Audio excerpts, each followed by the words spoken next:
Šta je za tebe prijateljstvo? Meni je da se družim s nekim, a ne da budem usamljena. Da je neko dobar drug i da voli da deli, da hoće da nam kaže, na primjer, bravo. Na primjer, ja osvojim neku medalju i on mi sad kaže bravo, a ne sad kaže, pa ja sam to osvojio. Znači da ti ne zavidi, nego da te podržava. I da voli da deli.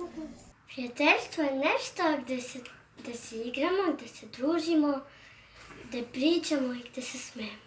A najvažnije je da se družimo. Za mene prijateljstvo je kad sa nekim nešto delim i kad me on poštuje.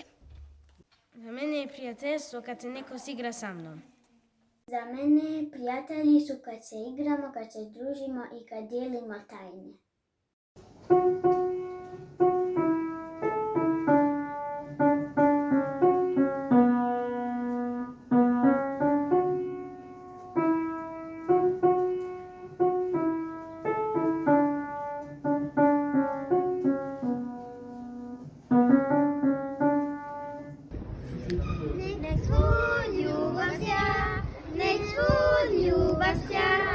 Sve ljude neka spaja. Za nju živiš ti, za nju živim ja. Nek celi svet za ljubav zna.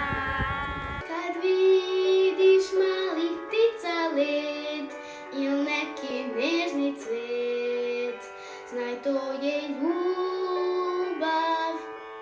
Kad svoju ruku nekom daš, u srcu dobro znaš da je ljubav to.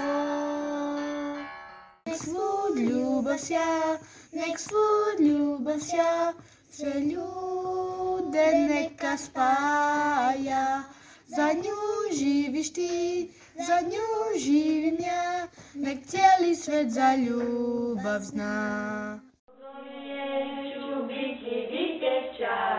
Što ruši bedemljak između ljudi, jer ljubav pruža miran san i rađa lepši dan. Stvaroli sve. Nek svud ljubav sja, nek svud ljubav sja, sve ljude neka spaja. Za nju živiš ti, za nju živim ja, nek celi svet za ljubav zna.